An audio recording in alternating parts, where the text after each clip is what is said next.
I'm a young mother-in-law. My son got married around 4 years ago. They have been trying for a long time to have a child, but she is infertile. We get along like oil and water, to make it simple. The best way I have found to deal with her is to keep topics really neutral. We are basically opposites in everything. The concept of opposites attract isn't true in this case. Here is my biggest issue with her. If she sees me doing something she doesn't like or doesn't approve of, she will drop the line of, "You better change or you won't see the grandkids." When it came out that she was infertile, it got so much worse. Some examples. I was eating junk food late at night and the line came up. I mentioned liking private school more than public, and again that line pops up. I mentioned I was going to vote for the Green Party, and that line came up. It happens every time. I've already talked to my son about it and talked to her directly. Now we were out at dinner and I was paying. The service wasn't the best, so I left a 15% tip instead of 20% or higher. She saw it and made the comment, "You should be more generous or you won't see my kids."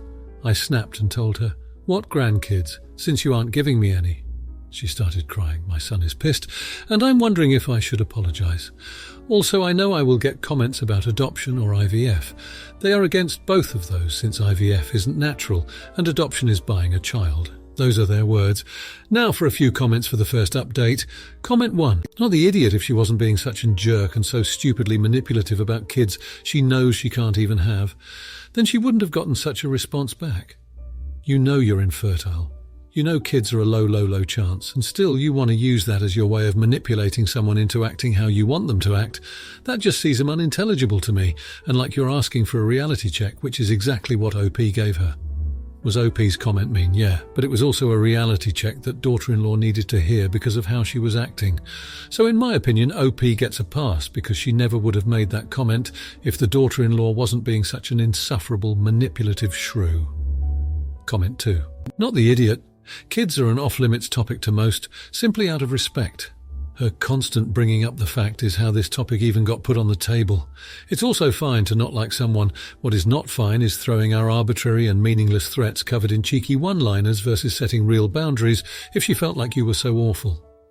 It is entirely possible to have neutral relationships where you spend time with your son and her only on special occasions where everyone can remain civil. Marrying or birthing someone does not mean you'll love and connect with every single person in their lives, and that's perfectly fine. Comment 3. Not the idiot. She should not be holding grandkids as a bargaining chip just because she does not agree with you. Your son has to put a stop to this because if and when you do have grandkids, this relationship is not healthy. She is going through a lot and should speak with a therapist about her feelings instead of lashing out towards you. I do think you should apologize as it is a sensitive topic for her, but she is the jerk here. Now for the first update, so it's been a roller coaster. After the dinner incident, I gave myself some time to process and took to heart some advice given here about empathy. Then I decided to reach out to my son and his wife. I invited them to my house, neutral territory, and I made their favorite meal. When they arrived, I could tell they were on edge and expecting another confrontation, but that's not what I wanted. So I took a deep breath and then I apologized. I told my daughter-in-law that I was sincerely sorry for using her infertility as a weapon. I acknowledged the pain I must have caused her and confessed my own fears and frustrations. I promised that from now on I would only offer support and love. The air in the room was tense. My son held his wife's hand tightly, and I could see her trying to hold back tears. After what felt like an eternity, she spoke. She confessed that the thought of not being able to give my son a child had been eating at her and was causing her immense pain. She said the comment at the dinner was a manifestation of her fear, her grief, and her anger towards herself, not a control mechanism as I'd thought. We all cried that night. We shared our fears and frustrations. We talked about topics we'd never tackled before, and for the first time we really listened to each other. Over the following months, our relationship started to improve. It wasn't easy, and it took a lot of work from all of us. But we began to understand each other better and learned to communicate effectively. About a few months ago, my son and his wife surprised me with some news. After many discussions and counselling sessions, they've decided to look into surrogacy as an option. They said they were finally ready to explore new possibilities and thanked me for being supportive, especially my daughter-in-law. Just last week, they introduced me to their chosen surrogate, a lovely woman who's already a mother herself. Seeing my son and his wife looking so hopeful and happy was truly heartwarming. They're on their way to becoming parents, and I'm going to be a grandmother soon. In retrospect, I wish we'd had these conversations sooner, but I'm glad we eventually did. This journey has taught me a lot about empathy, patience, and the power of open and honest communication. I'm grateful we've moved past the resentment and are now looking forward to a future filled with love and understanding. Now for a few comments before the next update. Comment 1. You're not the idiot. It takes a lot of maturity and self-awareness to apologize and acknowledge the hurtful words you used against your son and daughter-in-law. It's important to recognize the impact of our actions on others, especially when it comes to sensitive topics like infertility. The fact that you were able to have an emotional conversation and improve communication shows growth on your part. It's great to see that the couple is considering surrogacy as an option, and introducing the chosen surrogate to you is a positive step towards building hope and happiness. Keep working on empathy, patience, and open communication in order to maintain a healthy relationship with your family. Comment 2. Not the idiot.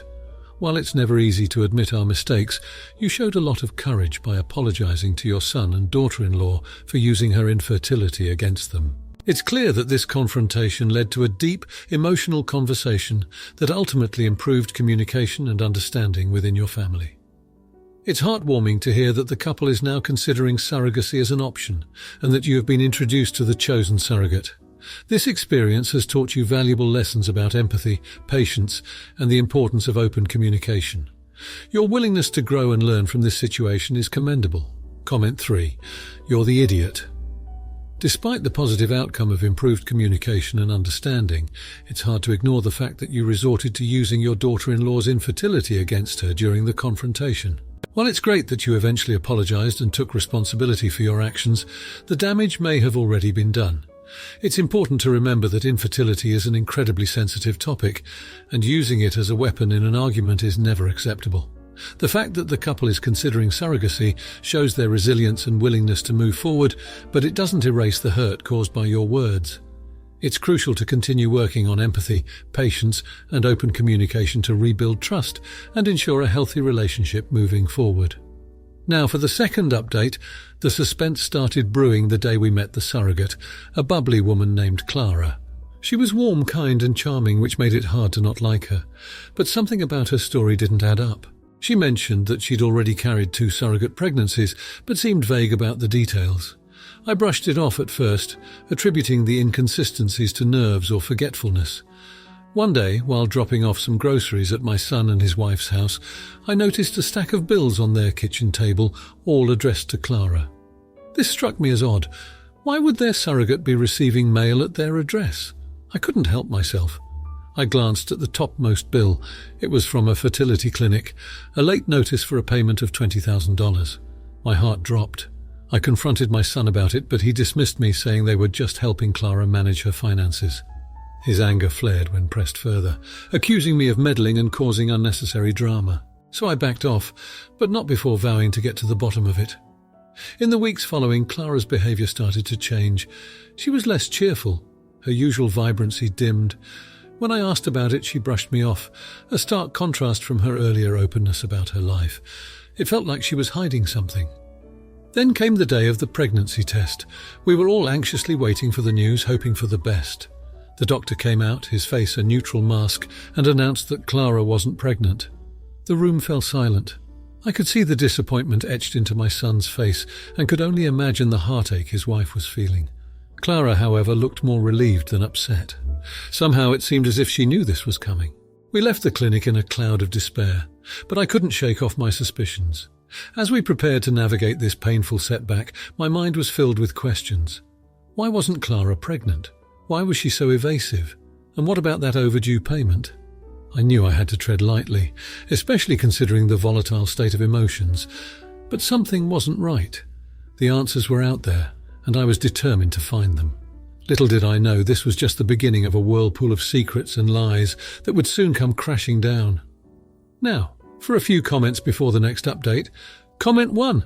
You're the idiot. It's clear that you are being overly paranoid and judgmental towards Clara without any concrete evidence. Just because you found bills addressed to her at your son's house doesn't automatically mean she's up to something suspicious. Jumping to conclusions and confronting her without solid proof is uncalled for.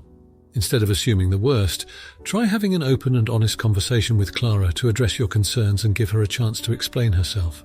Comment 2. Not the idiot. Your suspicions are completely valid given the strange behavior and the unsettling discovery of bills addressed to Clara at your son's house. It's important to trust your instincts and protect your family's interests. Clara's change in behavior and the relief she showed when the pregnancy test came out negative adds more fuel to the fire. You have every right to uncover the truth and ensure that your son and his wife are not being taken advantage of. Keep digging for answers and don't let anyone dismiss your concerns. Comment 3. Everyone sucks here. While it's understandable that you are concerned about your son and his wife's well-being, your determination to uncover the truth seems to border on obsession. It's important to approach the situation with a level head and gather more evidence before jumping to conclusions. Confronting Clara without solid proof may lead to unnecessary conflict and strain your relationship with your son and his wife. Instead, consider discussing your concerns with them and working together to find a resolution that benefits everyone involved. Remember, communication is key. Now for the third update. Over the last few weeks, things took a turn for the worse. The atmosphere in the house had become increasingly tense and uncomfortable. Clara, the woman who was supposed to bring joy to our lives, had now become a source of constant anxiety and fear. Things started going downhill when I innocently commented on Clara's smoking habit. She took it personally, and things only escalated from there. My son and his wife were torn between understanding Clara's rights and maintaining a healthy environment for the unborn child. One day, to exacerbate the situation further, I walked in on Clara with a gentleman caller. He was unknown to us, and what was more alarming, he seemed to be a rough character. He was overly familiar with Clara, leaving the room quickly when I walked in, a vague look of guilt flickering on his face. I decided to confront Clara, but she brushed it off as an old friend visiting. My gut didn't believe her, but my son and his wife seemed to take her word for it. They let the issue slide, not wanting to stress Clara. I, however, was not convinced. A few days later, my son came across some disturbing evidence. He found a pile of cash hidden in Clara's room. The amount was substantial, and it raised some serious questions. This discovery, coupled with the memory of the man, sent chills down our spines. What was she involved in? We decided to confront her again, this time with the evidence. Clara, however, was gone. She had left a note saying she was sorry, but it would be best for everyone if she left. There was no mention of the money or the man. You could cut the silence that followed with a knife. We are now left grappling with the aftermath of Clara's departure. My son and his wife are heartbroken, feeling betrayed and deceived. I, on the other hand, am filled with a deep sense of guilt. I feel responsible for introducing Clara to our lives. The police are now involved, and although there is no news yet, the situation does not look promising. We're back to square one, and the future looks bleaker than ever. The dream of having a grandchild seems like a distant mirage, and what's left is a family torn apart by deceit and an unhealed wound. Despite the despair, we're trying to hold each other up, to mend the broken pieces. For now, all we can do is hope and pray for better days. Now for a few comments before the next update. 1. Not the idiot. It seems like Clara brought a lot of negative energy into the household, and it's understandable that it would cause tension and discomfort. While it's unfortunate that things escalated to the point where the narrator found Clara with an unknown rough character, confronting her about it was necessary. It's important to prioritize the safety and well-being of the family. The discovery of hidden cash and Clara's sudden disappearance only adds to the suspicion and betrayal felt by the family. It's completely understandable that they would involve the police in order to find answers and seek justice. The family's efforts to support each other during this difficult time show their resilience and determination to move forward. 2. Not the idiot. The situation with Clara sounds incredibly challenging, and it's unfortunate that it escalated to the point where she felt the need to apologize and disappear. It's understandable that the family would feel heartbroken and betrayed, especially after discovering the large sum of hidden cash in her room. Involving the police is a logical step to take in order to find answers and bring closure to this situation. It's commendable that the family is trying to support each other during this difficult time, as it's crucial to lean on loved ones for strength and hope for better days ahead. 3. You're the idiot. While it's understandable that the family feels heartbroken and betrayed by Clara's sudden disappearance and the discovery of hidden cash, it's important to consider Clara's perspective as well. It's possible that she had her reasons for taking offense to the comment about her smoking habit and for bringing an unknown rough character into the house. Confronting her may not have led to a resolution because there might have been deeper underlying issues that needed to be addressed. Instead of immediately involving the police, the family could have tried to have an open and empathetic conversation with Clara to better understand her actions and potentially find a way to reconcile. It's crucial to consider all perspectives before passing judgment. Now for the fourth update. The last month has been a whirlwind.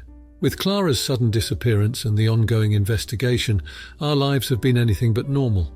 The police have been largely unhelpful, offering little more than vague updates and empty promises. We tried contacting Clara's family, but it appears she had cut ties with them long before she came into our lives. They had no idea she even agreed to be a surrogate, and were just as shocked as we were. In their eyes, Clara was just a rebellious daughter who'd left home years ago. The situation took a turn for the worse when we discovered that Clara had a criminal record.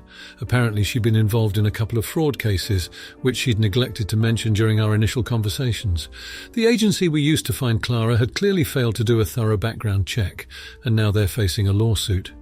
Adding to the drama was the discovery of Clara's connection to the rough character we'd seen her with before she disappeared. He's a known con man who's been involved in a number of scams. The police believe that the two of them were working together, and that the whole surrogacy arrangement was just an elaborate ruse to extract money from us. Our son and daughter-in-law are absolutely devastated. They've been through so much already, and this has just added to their pain. They've been considering other options, adoption, IVF, despite their initial reservations. They're determined not to let this experience deter them from their dream of becoming parents. As for me, I'm just trying to hold the family together. This situation has tested us in ways we never imagined, and the strain is certainly showing. There's been more than a few heated arguments between us, mostly about how we got into this mess and how we're going to get out of it. But through it all, we're managing to stick together, supporting each other through this nightmare. I've also been grappling with feelings of guilt. I can't help but feel that I played a role in all this. I was the one who introduced Clara to the family. I was the one who encouraged them to trust her. Now I just feel like a fool for not seeing through her lies sooner. But the saga continues. Clara is still at large, and we're left to pick up the pieces. I just hope that one day we'll be able to put all this behind us and move on. But for now, we're just trying to get through each day, hoping for a brighter tomorrow. Now, for the final comments. Not the idiot. It's understandable that you feel guilty for introducing Clara as a surrogate, but it's important to remember that you couldn't have predicted her sudden disappearance or her criminal record. You were simply trying to help your son and daughter-in-law fulfill their dream of becoming parents. It's unfortunate that the police haven't been helpful in finding Clara, but it's not your fault. You're doing your best to hold the family together during this difficult time, and that's commendable. Hopefully Clara will be found soon and your family can begin to heal. You're the idiot. While it's unfortunate that Clara disappeared and had a criminal record, you should have done a more thorough background check before introducing her as a surrogate. It's your responsibility to ensure the safety and well-being of your son and daughter-in-law, especially when it comes to something as important as starting a family. Your lack of due diligence has caused unnecessary turmoil and heated arguments within the family. Moving forward, it's important to learn from this mistake and be more cautious in the future. You're the idiot. I understand that you feel guilty for introducing Clara as a surrogate and that you're trying to hold the family together amidst the chaos. However, it's important to acknowledge your role in this situation. By not fully vetting Clara before involving her in such a significant decision, you've put your son and daughter-in-law at risk. It's crucial to prioritize their safety and well-being over any personal guilt you may be experiencing. Moving forward, it's essential to learn from this experience and take more precautions when making important decisions that affect the entire family. If you like this video, you'll probably like these too. Also, while you're here, please consider subscribing. It's your support that keeps this channel alive and allows me to make better and longer videos. Have a great day.